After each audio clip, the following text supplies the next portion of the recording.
فیلم به سوی فردایی روشن ساخته نانی مورتی از تابستون امسال فایلش برای دانلود منتشر شده، اما تا مدت‌ها زیرنویسی نداشت. هنوز هم زیرنویس انگلیسیش نیومده و من هم که دیگه نتونستم برای دیدنش صبر کنم، از روی زیرنویس فرانسوی زیرنویس فارسی رو ترجمه و آماده کردم.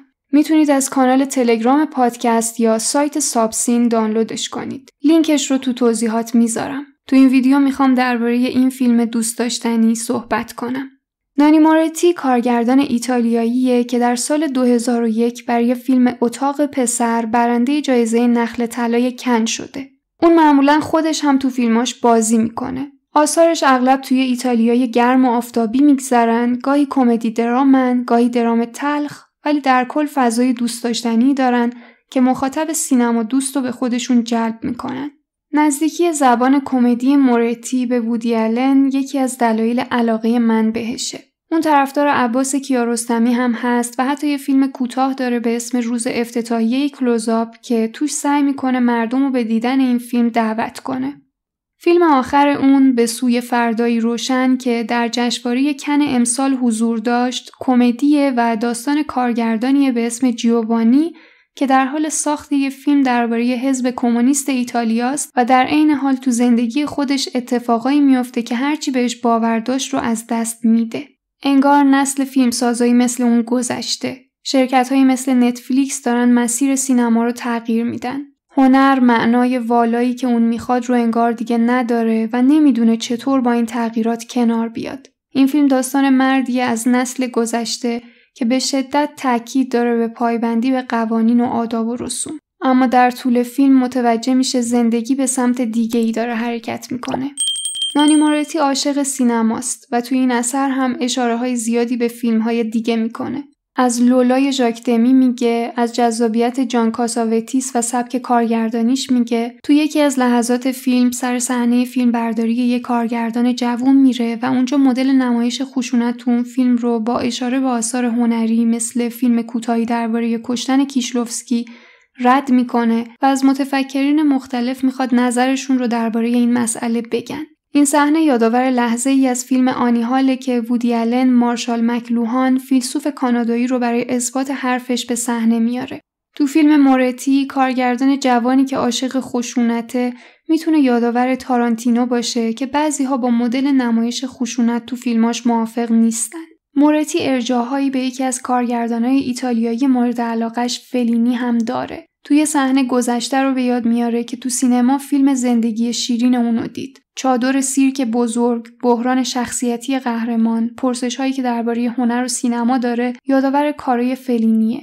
مورتی درباره این ارجاعات میگه که کارش به عنوان یک فیلمساز تحت تاثیر کارش به عنوان یک تماشاچیه و احساساتی که به عنوان یک تماشاچی حس میکنه، کارش به عنوان یک سینماگر رو میسازه. این حرف منو یاد یه ویدیویی از کیارستمی انداخت. یه ضرب المثل ایرانی داریم که میگه اگر میخوای بشی خوشنویس، بنویس و بنویس و بنویس. و فکر کنم عین اونو در مورد تقویت نگاه هنری یا تفکر هنری هم میشه به کار برد. اگه میخوای بشی خوش ببین، هی ببین، هی ببین، هی ببین. فیلم به پلتفرمایی مثل نتفلیکس خیلی تند انتقاد میکنه. کارکنان اونجا شبیه رباتن و هیچ درکی از هنر ندارن. فقط دنبال پولشونن. با این حال انگار اونان که برای آینده سینما تصمیم گیری میکنن. از این نظر یکم دید سیاهی به آینده داره، اما در نهایت امید یه فردای روشن هست. مورتی سوسیالیسته و رویاش رو برای این حزب تو فیلمش محقق میکنه. چی میشد اگه حزب کمونیست ایتالیا مسیرش رو از شوروی جدا میکرد؟ اینطوری حتما میتونستن آرمان شهرشون رو بسازن و فیلم با تحقق این آرمان شهر به پایان میرسه. این اثر سفر میکنه به گذشته و لحظات نوستالژیکی رو یادآوری میکنه. مثلا یادآوری موسیقی دلنشین ایتالیایی و فرانسوی قدیمی، فیلمای قدیمی، خاطرات گذشته مورتی، مثل فیلم دیدن توی سینمای پر از جمعیت، همه یه چیزهایی که دیگه به نظر میاد به اون شکل تکرار نمیشن.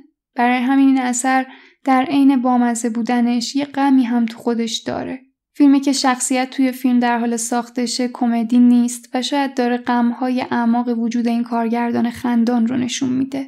فیلم حالت خود زندگی نامه داره. اسم اصلی نانی مورتی مثل شخصیتش تو قصه جیووانیه، کارگردانه و اینجا یه جورایی داره اعتراف میکنه که دوران سینمای اون گذشته. پوستر فیلم ارجاع داره به فیلم خودش دیر دایری محصول سال 1993 که حتما پیشنهاد میکنم ببینید. به شدت فیلم خوبیه، کمدیه، اونم میشه گفت زندگی نامه خودشه و درباره مواجهش با موقعیت‌های مختلف تو زندگیه. تو شهر با وسپاش دور میزنه، کتاب میخونه، فیلم میبینه، روی فیلم جدیدش کار میکنه، از سیاست حرف میزنه، بیمار میشه، درمان میشه و به زندگی ادامه میده. اونم خیلی فیلم دوست داشتنیه و براش جایزه کارگردانی جشنواره کن رو هم برنده شده.